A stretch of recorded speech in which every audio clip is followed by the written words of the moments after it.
warahmatullahi wabarakatuh. Apa kabarnya Mams dan juga teman-teman semua? Semoga senantiasa dalam keadaan sehat, dimudahkan serta dilancarkan rezekinya dan bahagia selalu ya. Alhamdulillah wa syukurillah, di kesempatan video kali ini aku kembali lagi untuk share video sharing seputar mengelola keuangan rumah tangga. Semoga teman-teman tidak bosan dengan videoku, yang di sini aku lebih sering membuat video perencanaan keuangan ya teman-teman. Seperti yang akan aku bahas pada kesempatan video kali ini, yaitu kesalahan-kesalahan dalam mengelola keuangan, terutama di sini untuk keuangan rumah tangga ya teman-teman. Nah, ini juga bisa diterapkan untuk keuangan usaha dan apapun itu yang menyangkut tentang persoalan keuangan harus ada pengelolaannya ya teman-teman. Karena perlu kita ingat, uang itu adalah sebuah angka.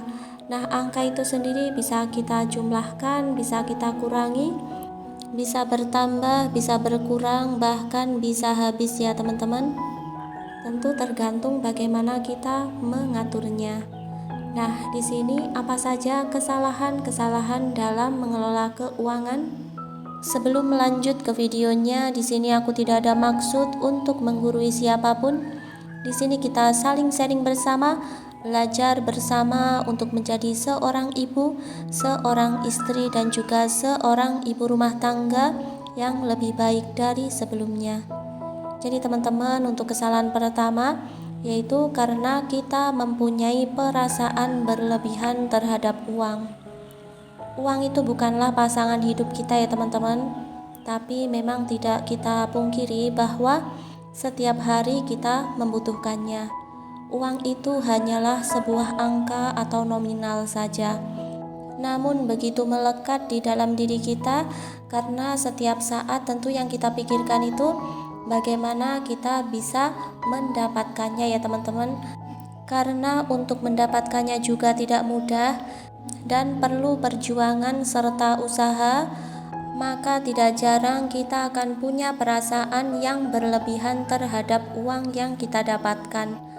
Dengan berdalih kita itu perlu penghargaan untuk diri sendiri, maka di saat kita itu mempunyai uang yang banyak, kita punya rasa bahagia yang berlebihan, sehingga pada akhirnya kita akan menggunakan uang itu untuk berfoya-foya, untuk belanja berlebihan.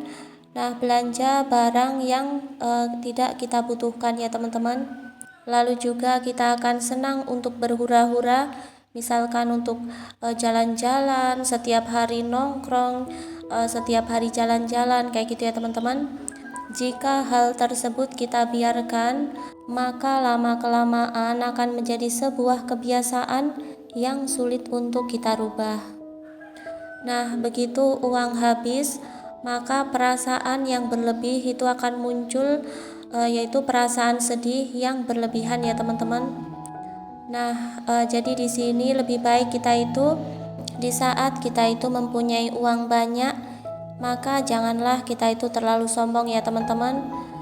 Namun apabila kita mempunyai uang sedikit, juga jangan terlalu bersedih. Jadi sewajarnya saja kita bersikap biasa-biasa saja ya.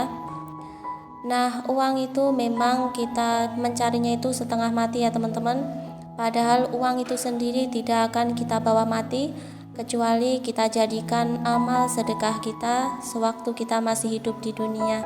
Dan juga banyaknya uang bukanlah tolak ukur kebahagiaan seseorang, karena kebahagiaan itu bukan hanya diukur banyaknya uang ya teman-teman, melainkan kita diberikan kesehatan, terus juga keluarga kita bahagia.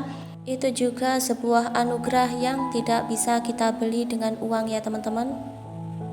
Lanjut di sini untuk poin yang kedua, kesalahan kita dalam mengelola keuangan, yaitu karena tidak membuat perencanaan keuangan.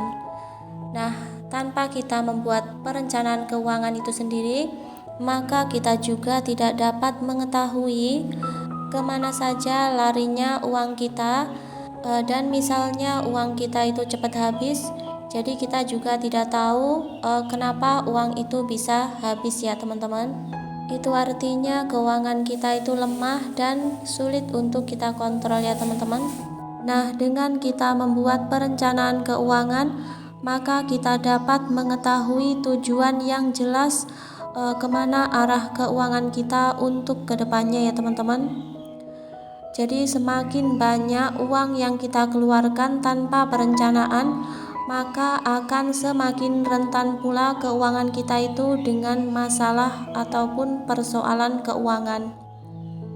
Kemudian untuk poin yang ketiga, kesalahan dalam mengelola keuangan, yaitu karena tidak memisahkan keuangannya. Nah, untuk keuangan itu sendiri harus kita pisah-pisahkan ya teman-teman. Kalau tidak, maka nanti kita akan berpikir bahwa uang kita itu masih banyak, sehingga kita akan menggunakan uang tersebut semau kita. Padahal kalau kita pisah-pisahkan, ternyata uang tersebut sudah ada kegunaannya sesuai dengan pengeluaran kita ya teman-teman.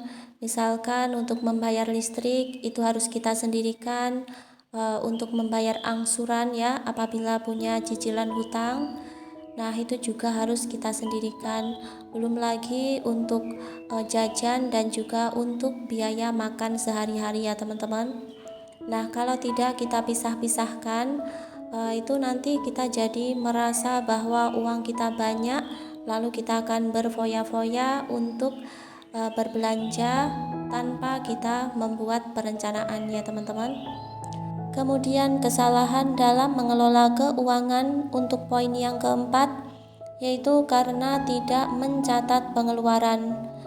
Nah, dengan tidak kita catat setiap kita itu mengeluarkan uang, maka kita juga tidak akan tahu uang yang kita keluarkan itu kita gunakan untuk apa saja.